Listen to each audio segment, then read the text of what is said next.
You have to know how to admit when you're wrong, and well, I was wrong about the iPhone R. When I first got my hands on it, when I discovered it, I thought there was a market for this iPhone R. In any case, I thought it would sell better than the iPhone mini or the iPhone Plus.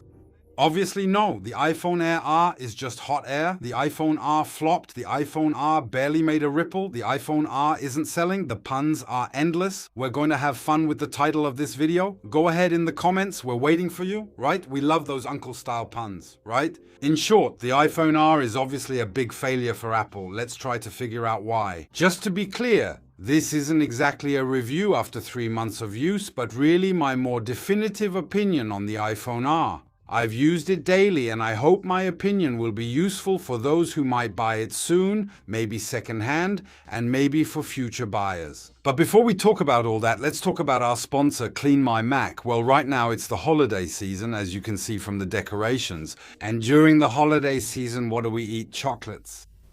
No, we eat cookies. With chocolate, that wouldn't work at all. We eat a lot of cookies. Well, what you might not know is that your Mac is also eating a lot of cookies right now. It's the holiday season. We're looking for gifts. We're browsing lots of shopping sites. We leave shopping carts without checking out. We open comparison sites and we leave trackers everywhere.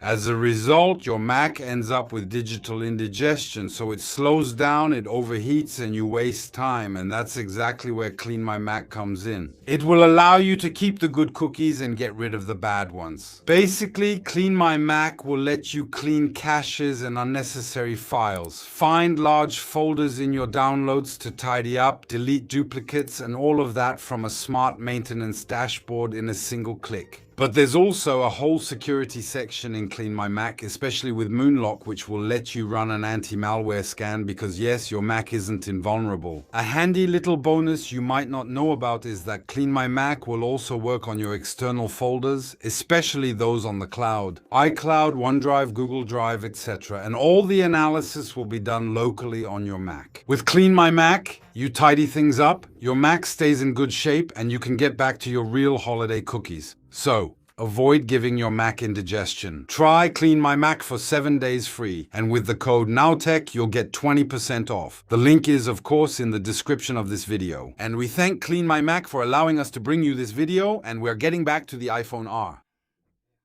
What we can say that's positive about the iPhone R after using it daily for 3 months is that it's really a surprising experience, and surprising in a good way. I'd even go so far as to say that it's so light, so thin that it changes the way we relate to smartphones. It has a minimalist feel that's really refreshing. There aren't hundreds of thousands of gimmicky features, so you focus on the essentials. It helps you avoid being distracted by your smartphone. You read things, take a photo, send an email, and that's it. There's a real elegance in this simplicity.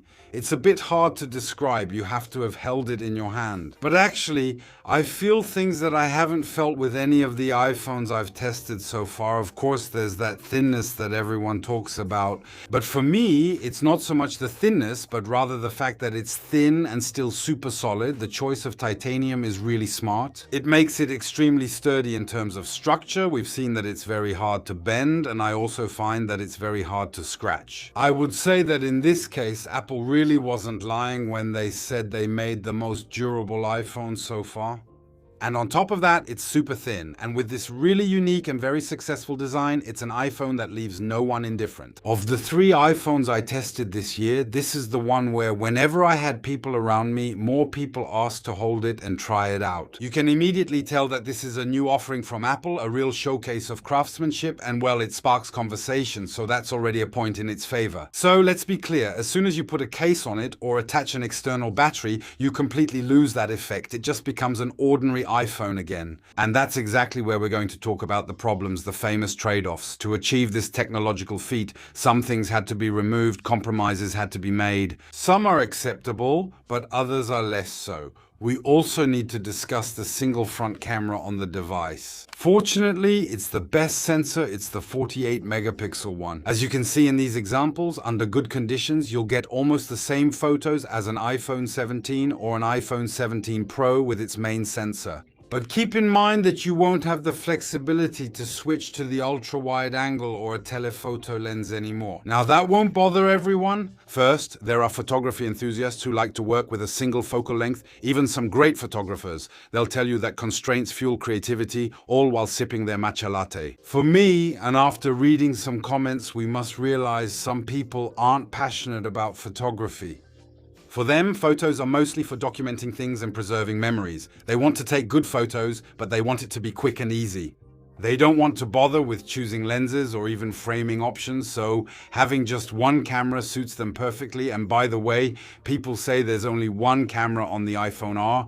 That's not true, there are two, and the second one is almost more interesting. It's the one on the front, the selfie camera. And here, Apple has innovated, and it's very successful. In fact, Apple started from a simple observation. The most ergonomic way to take photos with a smartphone is to hold it like this, vertically with one hand and press the shutter. Or in Apple's case, to use their shutter button, which personally I never use. And so this new sensor will still allow us to frame the photo vertically or horizontally while always holding the smartphone like this. And the technical answer they gave to this problem is a square sensor. This will allow you to always have the same quality whether shooting vertically or horizontally. It's a simple solution, but very elegant, very effective. So there's an automatic detection system called Center Stage. I find it to be moderately reliable, especially in low light. But it's quite easy to adjust your framing, whether you're taking a selfie alone or with one or two people, or a selfie with a whole group. And by the way, this square sensor is such a good idea that Apple put it on all its 2025 iPhones.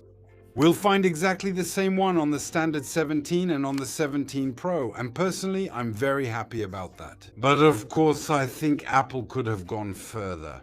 First of all, why not let us take square photos that use the entire surface of the sensor? Among professionals, this is called open gate, and it would allow us to choose the framing in post-production. And then finally, Apple, why didn't you make square sensors on all the cameras, even the front-facing ones? I would love to always be able to hold my iPhone like this and take vertical or horizontal photos depending on how I want to frame the shot. And what Apple could have done, which I would have liked less, but which might have been more relevant from a marketing point of view, is to keep this exclusivity, at least for this generation of the iPhone R. That would have given it a real differentiating factor beyond its thinness, which might have helped people accept the other compromises they had to make for the iPhone R, because the other big compromise, and probably the most painful one, is obviously the battery. So, I agree with all my colleagues, the battery is better than what we had anticipated. But in real use, at least for my own smartphone usage, it's catastrophic. I almost run out of battery by the middle of the afternoon. So, if you want the iPhone R's battery to last all day,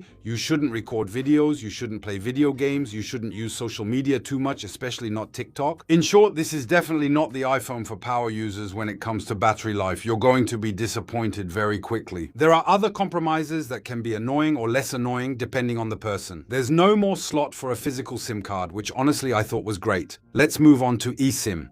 But we know that in France, the carriers are dragging their feet and eSIM is still very complicated. Same thing with the sound. They couldn't put a speaker at the bottom, so it's at the top. It feels really strange when you're watching videos. The dynamic island is a bit lower compared to other models, so it cuts into the image a bit more.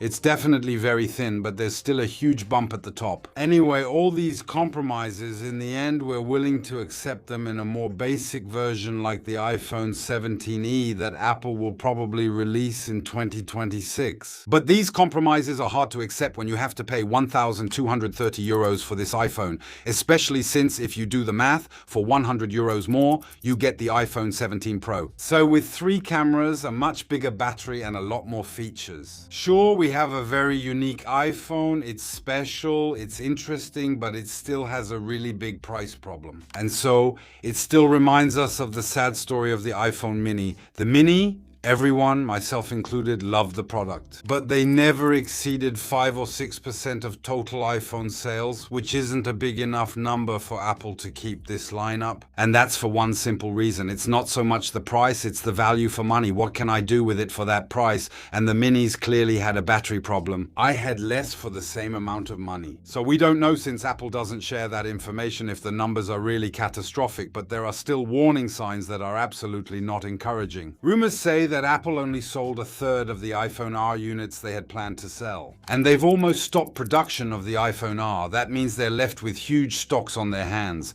But there's something even more serious than that. It's the second-hand market. The iPhone R, barely 3 months later, is already up for resale and the prices are plummeting. It has lost nearly 50% of its value on the American market. On the French market, it's more like a 30 to 35% loss in value. We've never seen that with an iPhone before. We're more used to that in the Android world, where high-end models lose value very quickly. And actually, the reason I'm telling you all this is because, as you might have guessed, at 1,230 euros, the iPhone R really isn't worth it. But if you start finding it new for around 700 euros or 500 euros used, then the value for money changes completely. Because that would put it at about the price of a hypothetical future iPhone 17e, and that's actually going to be a big problem for Apple. Because I can tell you, the iPhone 17e will be very close to the iPhone R, just thicker. It will be the same kind of compromise, maybe with an aluminum finish. If the iPhone R at that point is available for 500 euros used, it's going to be hard to sell an iPhone 17e. Because, I'll say it again, the iPhone R between 700 and 500 euros, if you're not a big fan of photography and you don't need all the lenses, it's still a really interesting iPhone. The design is unique. It has a beautiful screen for its size with 120 Hz. They didn't compromise on that. It has an A19 Pro chip that's super powerful. It'll get updates for a long time. And I'll even go further. It makes you wonder whether this design might become iconic at Apple. If Apple decides to stop the iPhone Air R, maybe there won't be an iPhone Air R2, it'll become a collector's item. And just like the iPhone mini has its fan club, there might be a fan club for the iPhone R, because it checks a lot of boxes for a lot of people, except for the price. Can this failure be summed up by the price of the iPhone R? Personally, I think Apple also made a marketing mistake. Like I said, after 3 months, the feeling I have left isn't so much about how thin it is, but more about how incredibly sturdy it is despite being so thin. And it's this reliability, this durability, this sturdiness that Apple could have highlighted more. Of course, it's not very repairable.